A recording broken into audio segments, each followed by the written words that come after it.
ہر وقت بولتے رہتے ہیں, بے وقت بولتے ہیں, ہوتا ہے نا. بچوں کو دیکھا ہے نا, کچھ نہ صبح اٹھتے ہی کچھ نہ کچھ بولنا چاہیے. جب وہ میچور ہوتے ہیں خاموش. جیسے جیسے انسان میچور ہوتا رہتا ہے اس میں خاموشی کا عنصر بڑھتا چلا جاتا ہے, یہاں تک کہ بالکل خاموش.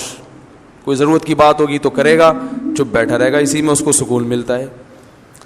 ہم نے بڑے بڑے علماء دیکھے ہیں, اپنے مشائخ کو دیکھا ہے. مفتی رشید احمد صاحب رحمہ اللہ کی میں اکثر مثال دیتا ہوں. ان کی آدھے گھنٹے کی مجلس ہوتی تھی. جب وہ مجلس میں آ کے بیٹھتے تو بسا اوقات پوری مجلس میں خاموش رہتے. بھئی ایک ٹائم دیا ہوا تھا انہوں نے اپنے مریدوں کو آدھے گھنٹے کا, کہ اس میں ملاقات کے لیے آنا چاہو تو آ سکتے ہو. اور علماء کو تو وہ علماء اور طلباء جا کے بیٹھتے تھے ان کے آفس میں. آفس میں بیٹھنے سے پہلے اے سی چلا دیا جاتا تھا اور اس میں اسپرے کیا جاتا تھا خوشبو کا. خوشبو کے وہ بڑے عاشق تھے, خوشبو کے بغیر جہاں خوشبو نہیں ہوتی تھی تو ان کو وہاں بدبو آتی تھی. ٹھیک ہے نا, بہت مہنگی خوشبوئیں استعمال کرتے تھے. تو وہ آدھا گھنٹہ انہوں نے طلباء کو دیا ہوا تھا. تو آتے نیچے آ کے بیٹھ جاتے, بیٹھ کے سب کو ایک نظر دیکھتے, تھوڑا سا مسکراتے, اس کے بعد چپ. کیونکہ کوئی بات ذہن میں نہیں آ رہی کرنے کی تو چپ بیٹھے. ہم بھی چپ.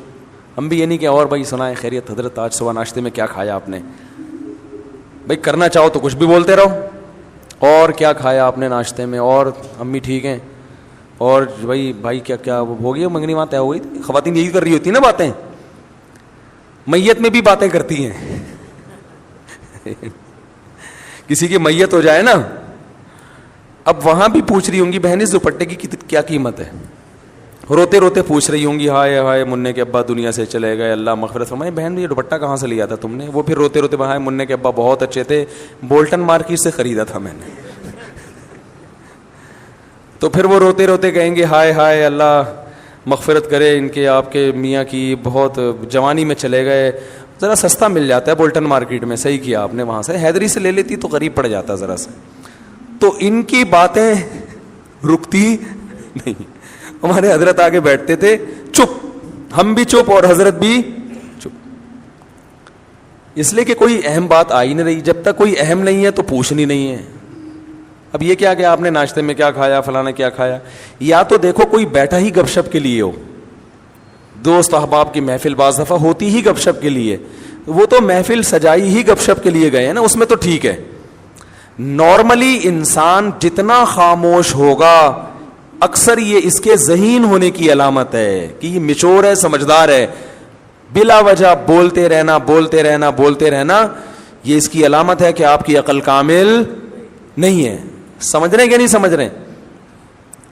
تو ہاں بعض دفعہ انسان کو محبت کے اظہار کے لیے بولنا پڑتا ہے. جیسے بعض خاموش مزاج لوگ جب گھر میں جاتے ہیں تو اتنے میچور ہو چکے ہوتے ہیں, بیوی سے بھی بات نہیں کر رہے ہوتے. وہ اب وہ آفس سے آئے, کیونکہ گریڈ بہت 20ویں گریڈ کے آفیسر ہیں, تو وہ آفس میں جیسا ان کا روب ہوتا ہے چپ بیٹھے رہتے ہیں, تو گھر آ کے بھی چپ. ہمارے ایک جاننے والے تھے, وہ ایسے ہی کرتے تھے. ان کے بچے بھی ان سے بیزار آ گئے تھے اپنے ابا سے, بیگم بھی بیزار آ گئیں. وہ آفس سے گھر آتے, آٹومیٹک ان کا ایک سسٹم تھا نا روبوٹ کی طرح. اس وقت صاحب آفس سے گھر آئیں گے تو جیسے ہی گھر آئیں گے دروازہ پہلے سے کھلا ہوا ہونا چاہیے. وہ جائیں گے اپنے خاص روم میں بیٹھیں گے, ان کی بیگم ان کے لیے روبوٹ کی طرح چائے پیش کر دیں گی. وہ چائے پئیں گے, بات کچھ نہیں, سلام دعا بھی نہیں کرتے تھے. وہ بیگم صاحبہ چائے پیش کریں گی, چائے پئیں گے, آرام کریں گے تھوڑی دیر. اس کے بعد اپنا جو بھی ورک ہے, کوئی فون پہ بات چیت کی, اور پھر ٹائم پہ اپنا سو گئے, صبح اٹھے چلے گئے. اچھا بچوں کے ساتھ آتے ہی بچوں کو تھوڑی سی جیب خرچی دے دی, چپ, باتیں نہیں, چپ, جیب خرچی پکڑائی, نکل لیے. تو یہ تکبر ہے.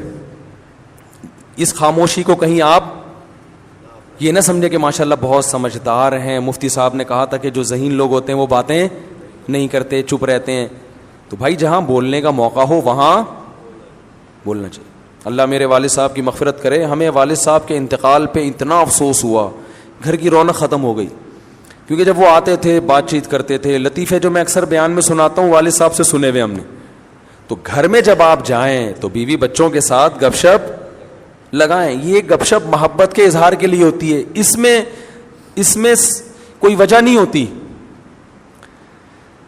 ویسے جب بات چیت کریں نا تو آفس میں ریزرو رہا کریں, بلا وجہ بات چیت چپ کر کے بیٹھو. بھائی یہاں کام کی بات ہے تو کرو, نہیں تو پتلی گلی سے نکلو. اب جیسے مجھ سے بھی کوئی ملنے کے لیے آئے, کوئی کام کی بات ہے, تو مجھے بھی میں کہتا ہوں بھائی اس کام کی بات کو فوکس کرو, ایران توران نہ جاؤ. فون میں نے ریسیو کر لیا کسی کا, وہ ایران توران شروع کر دیتے ہیں. بھائی جو آپ کا مسئلہ ہے اسے آپ پوچھیں, اگر پھر بھی وہ ادھر ادھر طول دیتا ہے تو میں لائن کاٹ دیتا ہوں. کہ ہم اب گپ شپ کے لیے آپ سے ہم نے بات نہیں کی ہے, گپ شپ کیا ہے تو پھر دوستی ہے, تو پھر چلو وہ ہائی وے پہ چلتے ہیں, وہاں بیٹھ کے وہ بنوائیں گے انشاءاللہ, اور پھر گپے بھی لگائیں گے. سمجھ رہے ہیں نا؟ تو اس میں بعض لوگوں کی عادت ہوتی ہے وہ فری ہو جاتے ہیں.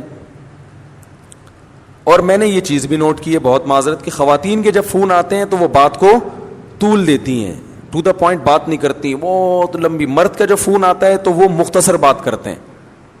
وجہ اس کی یہی ہے کہ خواتین کو بات سمیٹنا نہیں آتی ہے, سوائے ان خواتین کے جو میرا بیان سن رہی ہیں, کیونکہ پھر نیگیٹو کمنٹس بہت آتے ہیں, تو ان خواتین کے علاوہ کی بات کر رہا ہوں, طول دیتی ہیں. قرآن میں آتا ہے نا, وَمَن يُنَشَّأُ فِي الْحِلْيَةِ وَهُوَ فِي الْخِصَامِ غَيْرُ مُبِينٍ. عورت کے بارے میں اللہ نے فرمایا وہ خصام میں غیر مبین ہوتی ہے, اپنی بات کو مدلل انداز میں نہیں پیش کرتی, جذبات سے زیادہ متاثر کرتی ہیں, جذبات زیادہ غالب آ جاتے ہیں, ٹو دا پوائنٹ بات کم ہوتی ہے. تو اس میں خوب اچھی طرح سے سمجھیں. کیا کہہ رہا تھا یار, میں کہاں سے کہاں بات چلی گئی, وہ واقعہ سنا رہا تھا. تو وہ صاحب جب گھر میں آتے ہیں چپ روبوٹ بن کے نا, وہ چائے پئیں گے, سو جائیں گے, رات کو کھانا آ جائے گا ان کے سامنے رکھا جائے گا بالکل ٹائم پہ, کھانا آیا, کھایا, تھوڑا چہل قدمی کی اکیلے, پھر سو گئے, پھر صبح اٹھے. ایسے ان کی روٹین. میں جب ان کا کبھی ذہن میں تصور آتا ہے تو میں اپنے والد صاحب کا آتا ہے, میں نے کہا یار وہ کتنے, جب انسان کمپیئر کرتا ہے نا, جب تک کوئی آپ کے سامنے اپوزٹ مثال نہیں ہوتی تو پھر اپنوں کی قدر کہتا ہے یار کیسے زبردست آتے ہیں. حالانکہ ان کی بڑی عزت تھی محلے میں, بہت ہر جگہ عزت ہوتی تھی ان کی, لیکن گھر میں آ کے بالکل بچوں میں گھل مل جایا کرتے تھے, لطیفے بھی سناتے تھے, غصہ بھی ہوتے تھے, ہنسی مذاق کی باتیں بھی کر لیتے تھے. تو یہ خاموشی کا مطلب ہرگز نہیں ہے. تو یہ جو بات چیت کی جاتی ہے, بعض دفعہ بات چیت کی وجہ اظہار محبت ہے. میں جب کوئی ملنے کے لیے آتا ہے, میں دیکھتا ہوں کہ اس پہ روب بہت ہے, وہ بات نہیں کر پا رہا مجھ سے, پھر میں اس سے ایران توران خود ہی شروع کر دیتا ہوں تاکہ اس کا روب تھوڑا. پھر میں پوچھتا ہوں کیا نام ہے آپ کا, کہاں سے آئے ہیں, شادیاں وادیاں کتنی کی ہیں, ایسے ہی, حالانکہ اس کا اس شادی سے کوئی تعلق نہیں ہوتا. ٹھیک ہے نا, ایک ہی کی ہے. میں نے کہا چلو اللہ دوسری کی توفیق دے. کہہ رہا نہیں بھائی میں تو ایک ہی, میں چلو ایک ہی پر اللہ اسی کو نبھانے کی. ایسے وہ فریق. یہ جو بات چیت کی جا رہی ہے دیکھنے میں تو فضول لگ رہی ہے, مگر اس بات چیت کا مقصد ہوتا ہے اس کو تھوڑا سا مانوس کرنا, تاکہ وہ جو میٹر لے کر آیا ہے وہ کھل کے اظہار خیال کر سکے. تو آپ میں سے کوئی آئے اور میں ایران توران شروع کر دوں تو آپ کہیں گے ادھر تو مفتی صاحب کہہ رہے تھے ایران توران نہیں کیا, اور ٹو دا پوائنٹ بات, تو وہ ٹو دا پوائنٹ ہی ہوتی ہے, لیکن اس کا کوئی مقصد ہوتا ہے.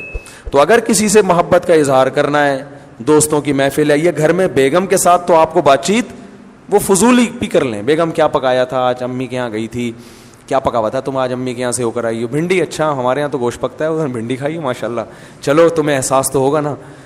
یعنی یہ والی باتیں نہ کریں, مقصد یہ ہے, اس سے پھر لڑائی ہو جائے گی نا. تو ایسے ہی ایران توران اور کیا ہو رہا ہے, تو وہ کرنا ضروری ہے, سمجھ رہے ہیں, وہ کرنا ضروری ہے. وہ نبی بھی کیا کرتے تھے اپنے گھر میں, آپ صلی اللہ علیہ وسلم بھی گھر میں بعض دفعہ اپنی ازواج سے قصے کہانیاں بھی سنا کرتے تھے. حالانکہ نبی کا وقت کتنا قیمتی ہے, لیکن قیمتی وقت کے باوجود اس کام کو بھی آپ نے قیمتی سمجھا. سمجھ رہے ہیں کہ نہیں سمجھ رہے؟ ہمارے ایک دوست تھے, حضرت مفتی تقی عثمانی صاحب سے بیعت تھے, اور بہت بڑے عالم تھے, 24 گھنٹے مصروف. میں نے کبھی ان کو ٹائم ضائع کرتے ہوئے نہیں دیکھا. ایسے تھے, ان کا انتقال ہو گیا, اللہ مغفرت فرمائے. میں نے کبھی نہیں دیکھا کہ وہ ٹائم ضائع کرتے ہوں. کوئی گپ شپ نہیں کسی سے, جامعۃ الرشید میں آتے, اپنا حساب کتاب سے جو ان کے جس کام کا ٹائم ہے اس میں مصروف رہتے, کوئی فالتو بات نہیں, بڑے بزی. حضرت مفتی تقی صاحب سے بیعت ہو گئے, وہ میری ان سے بڑی دوستی تھی. تو آپ کہیں جب وہ ٹائم ہی نہیں تھا تو دوستی کہاں سے ہو گئی؟ تو دوستی ایسے ہی ہو جاتی ہے کہ بھئی ہم گاڑی میں اکٹھے جا رہے ہیں, جامعہ کی گاڑی میں اس وقت جایا کرتی تھی, اس میں بھی وہ اپنے معمولات پورے کرتے تھے بس میں نا, یعنی معمولات بس